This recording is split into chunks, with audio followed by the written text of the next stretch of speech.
ছাত্র বন্ধুরা, ক্লার্কশিপ পরীক্ষা যারা দ্বিতীয় পর্যায়ে উন্নীত হয়েছে তাদের জন্য আজকে আমরা পার্ট 2 এর যে নির্ধারিত সিলেবাস সেটা একটু আলোচনা করব। তোমরা জানো দুটো গ্রুপে বিভক্ত হবে এই পরীক্ষা, গ্রুপ এ, গ্রুপ বি। মান থাকছে 50 × 2, 50 করে 100তে পরীক্ষা, 15 15 20। গ্রুপ এতে কি থাকবে? ইংলিশ থাকছে গ্রুপ এতে 3টে ভাগ। ইংলিশে প্রথম থাকছে একটি রিপোর্ট থাকবে, drafting of A report in English from points of materials supplied. অর্থাৎ গ্রুপ এতে প্রথম যেটা থাকছে একটি রিপোর্ট এবং মেটেরিয়াল পয়েন্টস সেখানে প্রোভাইড করা হবে। তার উপর ভিত্তি করে খুব সংক্ষেপে শব্দ নির্ধারণের মধ্যে সীমিত উল্লেখিত যে শব্দ থাকবে সেই শব্দসীমার মধ্যে তোমাদের রিপোর্টটি লিখতে হবে। গ্রুপের তাহলে ড্রাফটিংয়ের রিপোর্ট একটি থাকছে, এটা থাকবে 20 নাম্বার।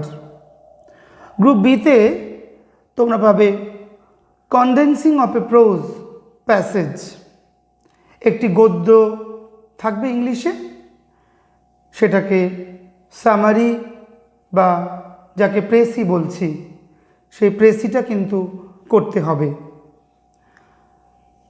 আর থাকছে তৃতীয় যে বিষয়টা, translation from Bengali, Hindi, Urdu, Nepali, যাদের যাদের ভাষা অনুযায়ী as the case may be into English. আমাদের ট্রান্সলেশন করতে হবে বেঙ্গলি থেকে ইংলিশে। গ্রুপ এতে প্রতিবেদনে থাকছে 20 আর সামারিতে থাকছে 15, ট্রান্সলেশনে থাকছে 15, মোট 50। গ্রুপ বিতে কি থাকছে তোমরা অনেকেই জানো, তো আমি বলে দিচ্ছি। গ্রুপ বিতে একই রকম একটি রিপোর্ট থাকছে, প্রতিবেদন বাংলার ক্ষেত্রে বলছি, গ্রুপ বিতে একটি রিপোর্ট থাকবে উইথ পয়েন্টস, আর থাকছে একটি গদ্য প্যাসেজ, সামারি আর প্রেসি যেটাকে বলছি, বাংলায় আমরা সারসংক্ষেপ, সংক্ষিপ্ত সার সেটাকে বলছি। আর থাকছে ট্রান্সলেশন ফ্রম ইংলিশ। গ্রুপ এতে ইংলিশ পেপারে ট্রান্সলেশন ফ্রম বেঙ্গলি ছিল, গ্রুপ বিতে বাংলার ক্ষেত্রে translation from Bengali, translation from English into Bengali. একইভাবে প্রতিবেদনে 20 আর 15, মোট তাহলে আমরা পেলাম গ্রুপ এ আর বি 50 50 100। এই হচ্ছে সিলেবাস। এর ওপরেই আমাদের এখনও পরীক্ষার ডেট নির্ধারিত হয়নি। যে কদিন আমাদের হাতে সময় আছে, নিবিড় চর্চা আর অনুশীলনকে সাথী করে আমরা যদি নিবিষ্ট চিত্তে এগিয়ে যাই, আমরা কিন্তু সফল হতেই পারি। আজকে আমি সংক্ষিপ্ত সার নিয়ে, অর্থাৎ প্রেসি, গ্রুপ বি প্রেসি বা সংক্ষিপ্ত সার, গ্রুপ বি প্রেসি নিয়ে যেটা 15 নম্বর থাকছে সেটা নিয়ে আমি কিছু কথা আলোচনা করতে চাই বন্ধুরা তোমাদের সাথে। প্রথমেই যেটা বলার, সংক্ষিপ্ত সার, প্রেসি বা সারাংশ। সারাংশের সাথে আমরা অনেকেই, বেশিরভাগ ছাত্রছাত্রীরা ভাবার্থকে গুলিয়ে ফেলি। ভাবার্থ আর সারাংশ দুটি বিষয় কিন্তু আলাদা। দুটির ক্ষেত্রেই পেসেজ থাকবে, অনুচ্ছেদ থাকবে, সেই প্যাসেজ দেওয়া থাকবে, একই ব্যাপার মনে হতে পারে আপাত দৃষ্টির দুটো এক, কিন্তু আসলে গভীরভাবে যদি আমরা দৃষ্টিপাত করি দেখব দুটি আলাদা বিষয়। সংক্ষিপ্তসার কি এবং সংক্ষিপ্তসার কিভাবে করতে হবে, কোন কোন মূল পয়েন্টের দিকে আমরা নজর দিলে একটি অত্যন্ত নিখুঁত সুন্দর সংক্ষিপ্তসার আমরা করতে পারবো, সেটা আলোচনা করার আগে ছাত্র বন্ধুরা, আমি ভাবার্থের সাথে সংক্ষিপ্তসারের ছোট্ট যে পার্থক্য সেইটা বলতে চাই। সেক্ষেত্রে তোমরা কোনো অস্পষ্টতা দোষে দুষ্ট তোমরা হবে না, এটা জেনে নেওয়া ভালো। ভাবার্থের ক্ষেত্রে অন্তর্নিহিত ভাবসত্যকে ফুটিয়ে তুলতে হয়। আবার বলছি, ভাবার্থের ক্ষেত্রে অন্তর্নিহিত ভাবসত্য ফুটিয়ে তুলতে হয়। ব্যঞ্জনাটাকে, নিহিত ব্যঞ্জনা, অনুক্ত যেটা রয়েছে, যেটা প্যাসেজে বলা নেই অথচ অন্তর্নিহিত তাৎপর্যে যেটা পাওয়া যাবে, সেটাকে ভাবার্থের ক্ষেত্রে আমরা লিখব। অর্থাৎ গহন নিবিড় ডুব দিয়ে মুক্ত কুড়োনোর মতো ব্যাপার ভাবার্থে আছে, যেটা অনুক্ত, যেটা বলা নেই, সেটার সন্ধান ভাবার্থ। সংক্ষিপ্তসার, সংক্ষিপ্তসারে প্যাসেজে যেটা দেওয়া থাকবে, মূল রচনার বাহুল্য বর্জিত প্রকৃত বক্তব্যই সারাংশ। মূল যে রচনা থাকবে, প্রেসির ক্ষেত্রে দেওয়া, প্রশ্নপত্রে প্রদত্ত যে প্যাসেজটা তোমরা পাবে, সেই মূল রচনার বাহুল্য বর্জিত প্রকৃত বক্তব্য বা সারাংশকেই আমরা সংক্ষিপ্তসার বলবো। সারাংশের ক্ষেত্রে শিক্ষার্থীকে আলাদা করে গভীর তাৎপর্যের দিকে ধাবিত হওয়ার প্রয়োজন নেই। যেটা আমরা দেখতে পাচ্ছি, যেটা আমরা বুঝতে পারছি, পড়ছি, প্রদত্ত যে প্যাসেজ সেটা পড়ে তার মূলটা প্রিসাইজ করব, তার মূলটা ছোট করে ষাটটুকু শুধু লিখব। ভাবার্থের ক্ষেত্রে অন্তর্নিহিত তাৎপর্য ব্যাখ্যার জায়গা কিন্তু সারাংশতে নেই। আর একটা মেন পয়েন্ট পার্থক্য রয়েছে, সেটা হচ্ছে ভাবার্থের বেলায় আমরা কোনো শিরোনাম দেব না, শব্দ সংখ্যার উল্লেখ সেখানে প্রয়োজন নেই। কিন্তু সংক্ষিপ্তসার যখন আমরা করব তখন কিন্তু শব্দ সংখ্যা আমাদের দিতে হবে। এবার বলি সংক্ষিপ্তসারের গঠন বিন্যাস। সংক্ষিপ্তসার যখন আমরা করব, যখন প্রশ্নটা পাব, যে প্যাসেজটা আমরা পেলাম, সেখান থেকে আমরা কি করব? প্রথমে আমরা দেখব উদ্ধৃত অংশের শব্দ সংখ্যা, খুব চটজলদি আমরা গুনে ফেলব।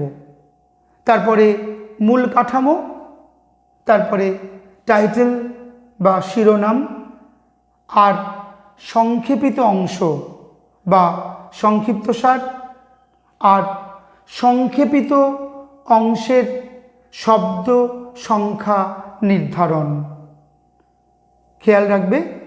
আর সংক্ষিপ্তসারের ক্ষেত্রে যেটা আমি বললাম, শিক্ষার্থীর নিজস্ব বক্তব্য বা মন্তব্যের কোনো জায়গা সংক্ষিপ্তসার করতে হলে দেওয়ার অবকাশ কিন্তু নেই। পুনরুক্তি দোষে দুষ্ট যেন না হয়। খেয়াল রাখো আরেকটা পয়েন্ট, পুনরুক্তি, একই কথা বারবার বলা, যাকে পুনরুক্তি দোষ বলছি, এই দোষ যাতে না ঘটে সেদিকে কিন্তু আমাদের নজর রাখতে হবে।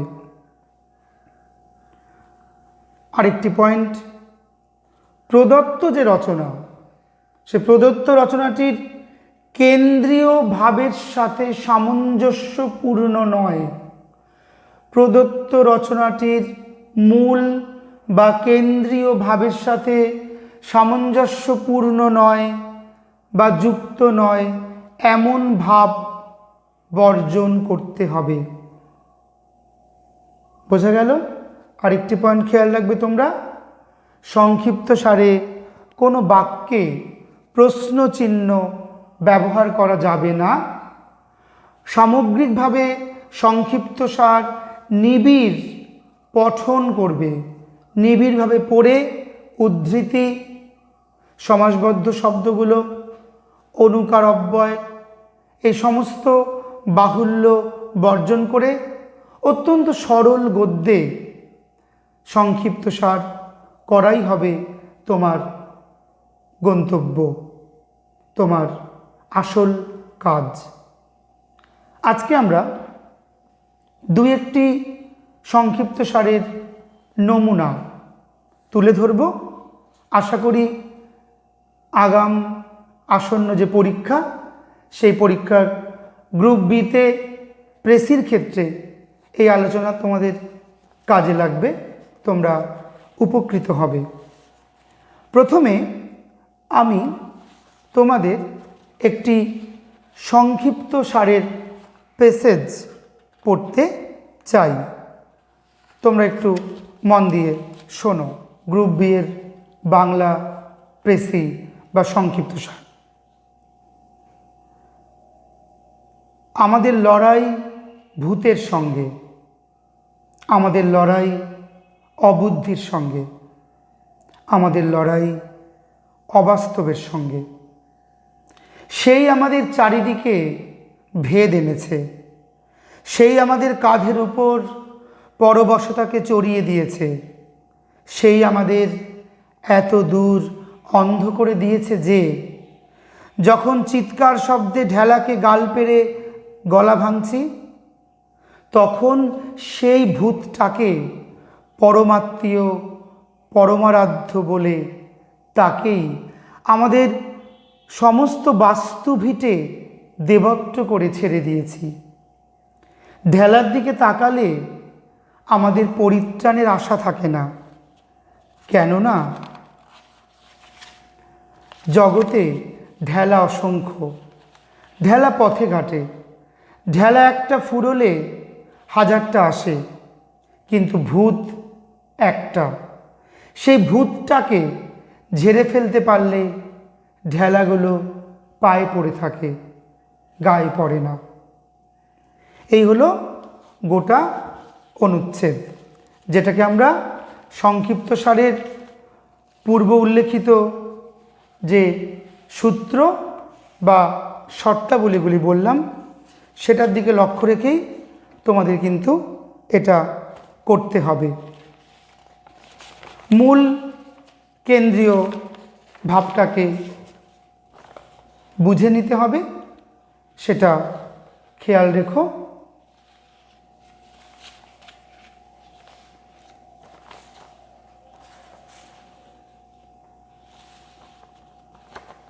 কিছুতেই কোনো উদ্ধৃতি চিহ্ন বা অনুকার অব্যয় কিন্তু এখানে কিছুতেই প্রকাশ করা যাবে না।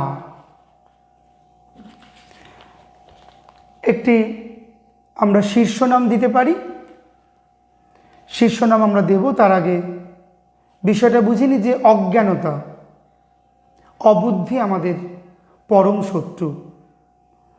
প্যাসেজের কেন্দ্রীয় ভাবটা বুঝে নেব যে অজ্ঞানতা অবুদ্ধি পরম শত্রু, অন্ধ সংস্কারই আমাদের মূল যে মুক্তি তার একমাত্র বাধা স্বরূপ।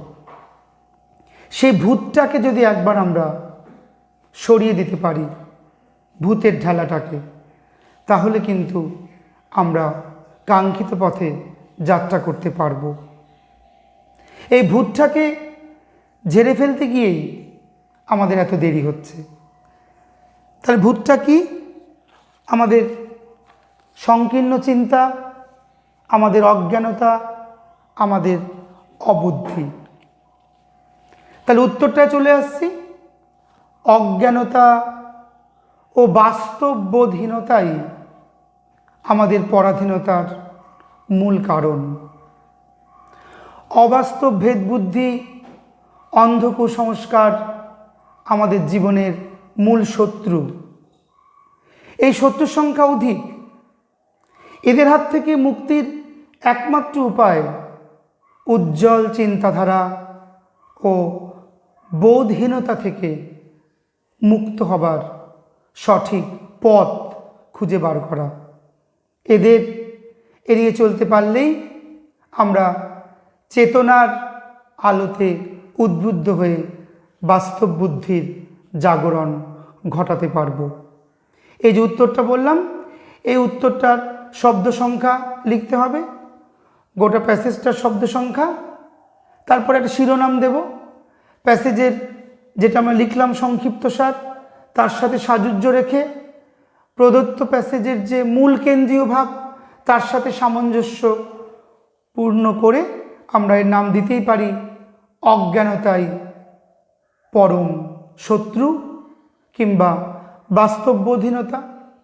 শীর্ষ নাম, শিরোনামের ক্ষেত্রে আমরা লক্ষ্য রাখব যেন সেটা কখনোই দীর্ঘ না হয়, যেন সেটা কখনোই একটি পূর্ণ বাক্য না হয়ে ওঠে।